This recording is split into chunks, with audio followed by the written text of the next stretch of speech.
بسم الله والحمد لله والصلاة والسلام على رسول الله وعلى آله وصحبه ومن والاه. أما بعد، فإن شاء الله في هذا الوقت المبارك نبتدئ في قراءة هذا الكتاب، تدريس هذا الكتاب، وهو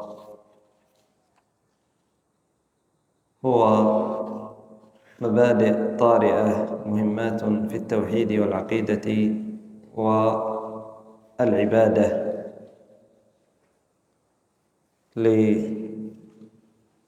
لكاتبه ومؤلفه معاذ ابن محمد الوصابي حفظه الله تعالى.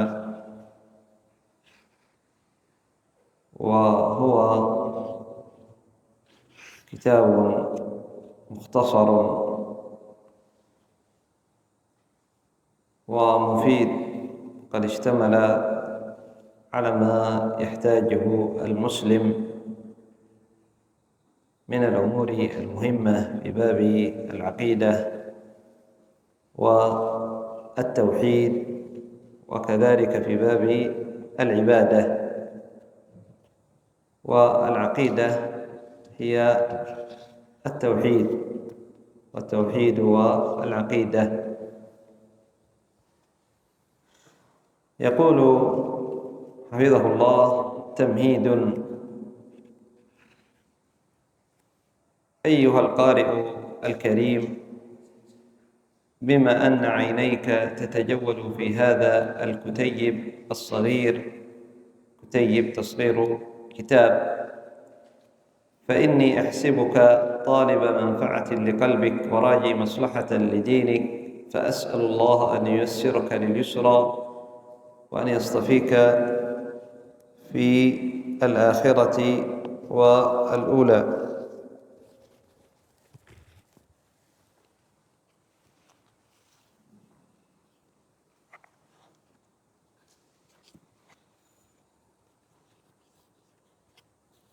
يقول حفظه الله: بما أنك ستقرأ هذا الكتاب، فإن هذه الإرادة التي تجعلك تقرأ هذا الكتاب لأجل طلب منفعة لقلبك.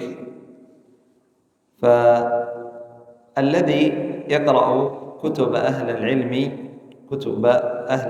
العلم إنما يريد المنفعة، يتزود من العلم لكي ينفع نفسه ويرفع الجهل، ثم بعد ذلك ينفع غيره. وبعد ذلك دعا الله عز وجل له. وهذا الذي سار عليه السلف، أن الشيخ يدعو لطلابه، وأن المؤلف يدعو لمن يقرأ كتابه، كما في كتب الشيخ محمد بن عبد الوهاب النجدي رحمه الله تعالى: اعلم رحمك الله، اعلم رحمك الله. دعاء للطالب وللقارئ.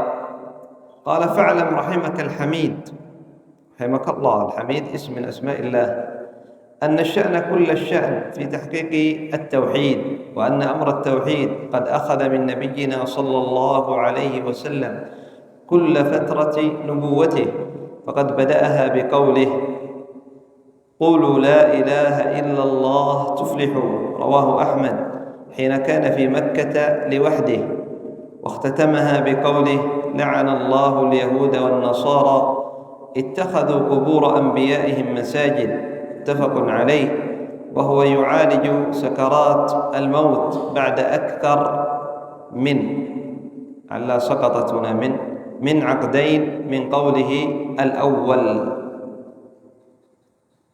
اعلم رحمك الله أن الأهم، أن الشأن كل الشأن، أي الأهم وكل الأهمية للمسلم في قيامه بأمر التوحيد تعلما وتعليما ودعوة كما سيأتي.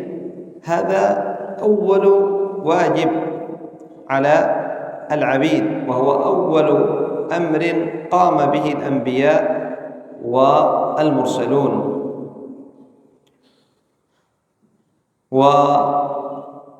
وبين حفظه الله تعالى أن النبي صلى الله عليه وسلم قد دعا إلى التوحيد في كل زمن النبوة والرسالة منذ البداية. قال: فقد بدأها، أي بدأ الدعوة بدأ نبوته بالدعوة إلى التوحيد بقوله: قولوا لا إله إلا الله تفلحوا. أول شيء بدأ به النبي صلى الله عليه وسلم هو الدعوة إلى التوحيد. قولوا لا إله إلا الله تفلحوا، توحيد.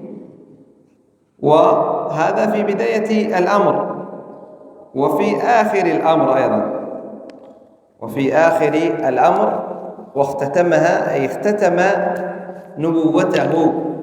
قال: واختتمها بقوله: لعن الله اليهود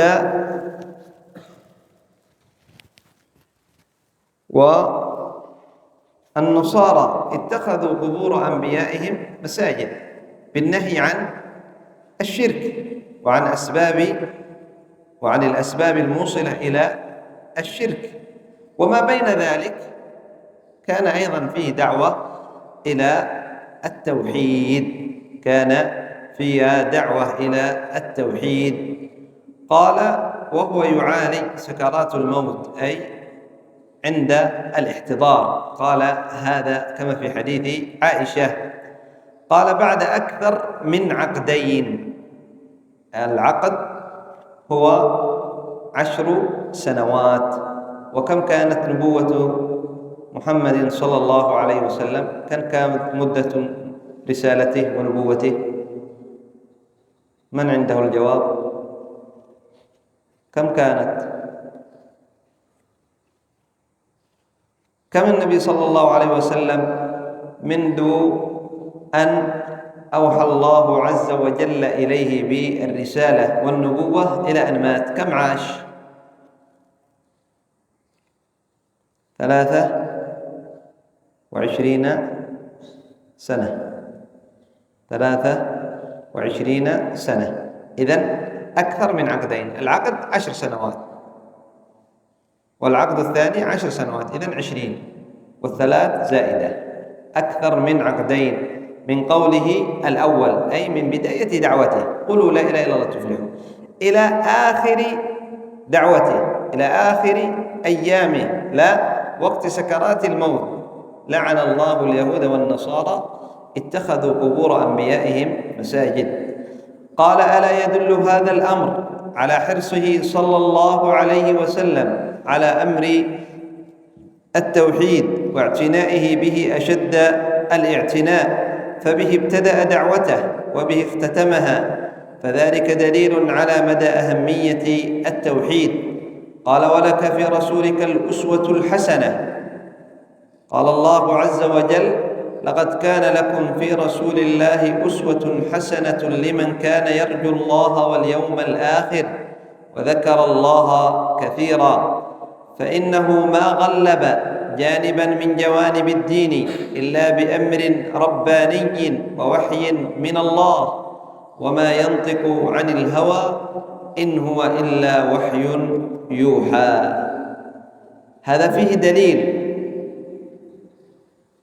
اهتمام النبي صلى الله عليه وسلم بأمر التوحيد، أول ما بدأ بالتوحيد واستمر على ذلك حتى آخر أنفاسه صلى الله عليه وسلم وهو يدعو إلى التوحيد ويحذر من الشرك. هذا يدل على ماذا؟ على أهمية أمر التوحيد، وأنه ينبغي بل ويجب على المسلم أن يعتني بأمر التوحيد أيما اعتناء، ولا يتهاون في هذا الباب في أمر التوحيد، تعلم التوحيد والقيام به، وتعلم الشرك والانتهاء عنه، لأنه لا بد أن يعلم الشرك لكي يجتنبه. كما يقول القائل: عرفت الشر، أنا أعرف الشر لا للشر، ليس لأعمل الشر ولكن لتوقيه، أي لكي لا أعمله. ومن لا يعرف الشر من الخير يقع فيه. من لا يعرف أن هذا شر، من لا يميز بين الشر وبين الخير، لربما يقع في الخير، لربما يقع في الشر وهو لا يعلم. فكذلك العبد يجب عليه أن يعلم الشرك لكي يحذره ويجتنبه. فهذا يدلنا على أهمية التوحيد، فيدلنا أيضا على خطأ من يقول أن التوحيد والشرك أمره سهل، يتعلم في ساعة أو في 4 دقائق. هذا ما عرف التوحيد، هذا ما عرف أهمية التوحيد، هذا ما عرف أهمية التوحيد. فينبغي أن نجعل التوحيد أول أمر نتعلمه، أول أمر نتعلمه. قال: فصل: تعريف التوحيد. قال: التوحيد هو صرف كل أنواع العبادات المشروعة القلبية والبدنية في كل الأماكن والأزمان لله وحده لا شريك له. قال: فمعنى قولنا صرف أي التوجه بالعبادة طلبا للعبادة لله، طلبا لرضاه وخوفا من عقوبته وحبا له وتعظيما. التوحيد هو صرف كل أنواع العبادات، أنواع العبادات القلبية كما سيأتي والبدنية في كل زمان وفي كل مكان. وهناك ما يعرف به العلماء التوحيد هو صرف خصائص الله عز وجل لله، صرف ما يختص الله عز وجل، ما يختص به الله عز وجل لله عز وجل. لا يصرف شيء من خصائص الله لغير الله، هذا شرك. إذن التوحيد صرف خصائص الله عز وجل لله عز وجل، لله عز وجل. قال: ومعنى قولنا العبادات المشروعة، أي العبادات التي أمرنا الله بها في كتابه أو أمرنا بها نبيه صلى الله عليه وسلم في سنته. فإن كل عبادة لم يأمرنا بها الله ولم يعمل بها نبيه صلى الله عليه وسلم فإنها بدعة، ولا ينفع أن تكون البدعة خالصة لله، فإن البدعة مردودة على صاحبها ولو كانت لله وحده، لقول المصطفى صلى الله عليه وسلم: من أحدث في أمرنا هذا ما ليس منه فهو رد. متفق عليه. ومعنى قوله رد أي مردود غير مقبول من صاحبه. العبادات المشروعة أي التي أمرنا الله عز وجل بها وأمرنا بها رسوله صلى الله عليه وسلم، الله في كتابه في القرآن ورسوله في سنته. هذه العبادات المشروعة. لماذا قال المشروعة؟ لأن هناك عبادات غير مشروعة، وهي ما لم يأتي في كتاب الله ولم يأتي في سنة رسول الله صلى الله عليه وسلم، وإن كانت عبادة لكنها غير مشروعة. فالعبادة التي لم يأمرنا الله عز وجل بها في كتابه ولا رسوله صلى الله عليه وسلم في سنته ليست بمقبولة بل مردودة، وإن أخلصها العبد لله قال أنا أعمل هذه العبادة خالصة لله عز وجل، قال لا تقبل منك العبادة، لحديث النبي صلى الله عليه وسلم: من أحدث في أمرنا هذا ما ليس منه فهو رد.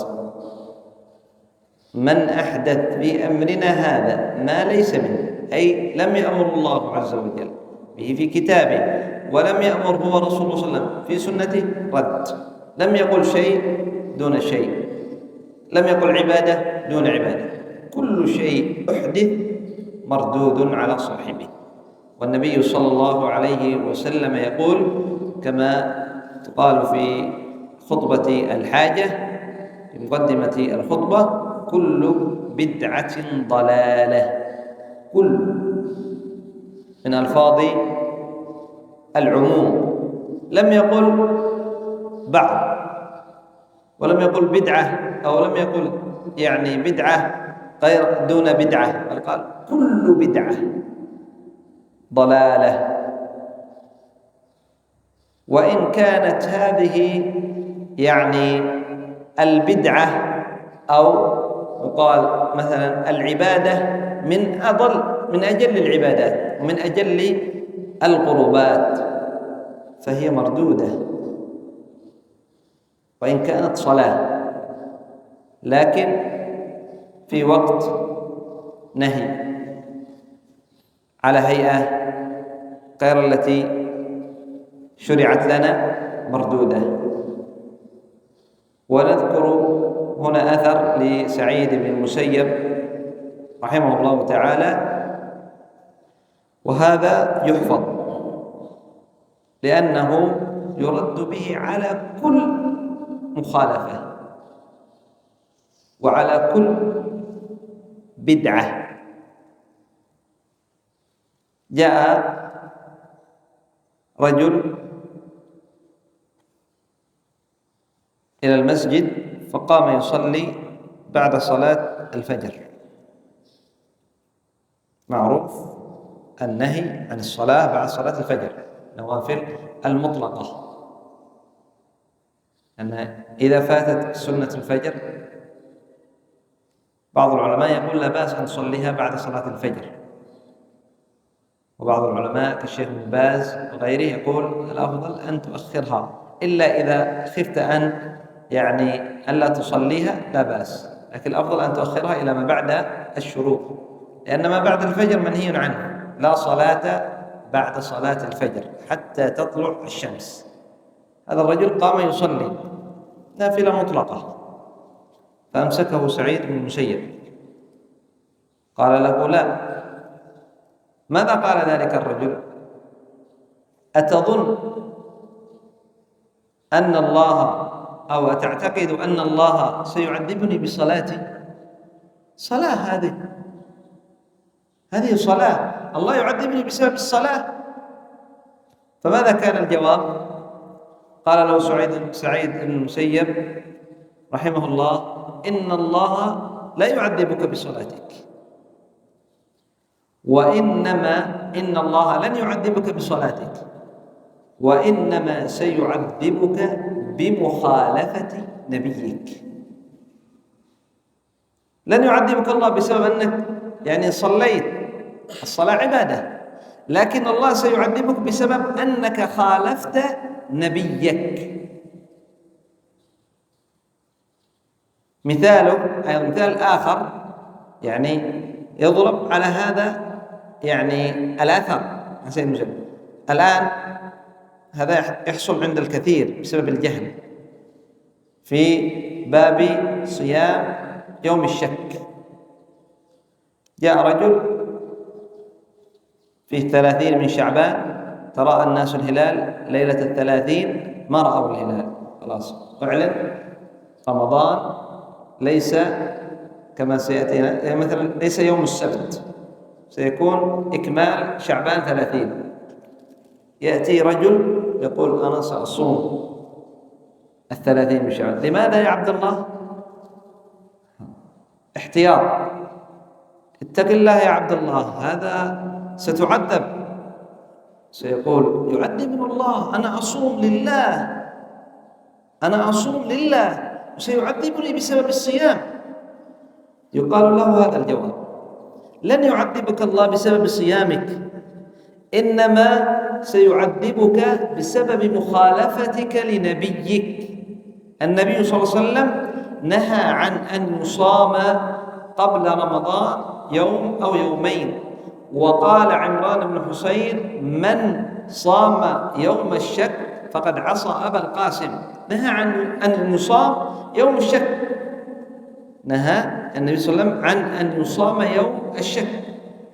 فالتعذيب ليس بسبب العبادة نفسها، وإنما بسبب المخالفة، وإنما بسبب المخالفة. قال: ومعنى قوله القلبية والبدنية، أي أن كل العبادات التي تحتاج إلى الجسد لأدائها كالصلاة والصيام والذبح، وكذلك العبادات التي لا تحتاج إلى الجسد لأدائها كالخوف والرجاء والتوكل، عبادات قلبية، فيجب أن يكون كل ذلك لله خالصا. ومعنى قولنا في كل الأماكن والأزمان، أي أن التوحيد لله والإخلاص له واجب على الإنسان في حال الرخاء والشدة، وفي الخوف والأمن، وفي بيته وسوقه، وفي إسراره وإعلانه، فكل ذلك على السواء واجب في جميع شؤون العبد، في جميع شؤون العبد وفي جميع أوقاته يكون موحدا لله عز وجل، ولا يجوز له ولا ينبغي له أن يشرك بالله شيئا. نكتفي بهذا القدر إلى هنا. سبحانك اللهم وبحمدك، أشهد أن لا إله إلا أنت، أستغفرك وأتوب إليك.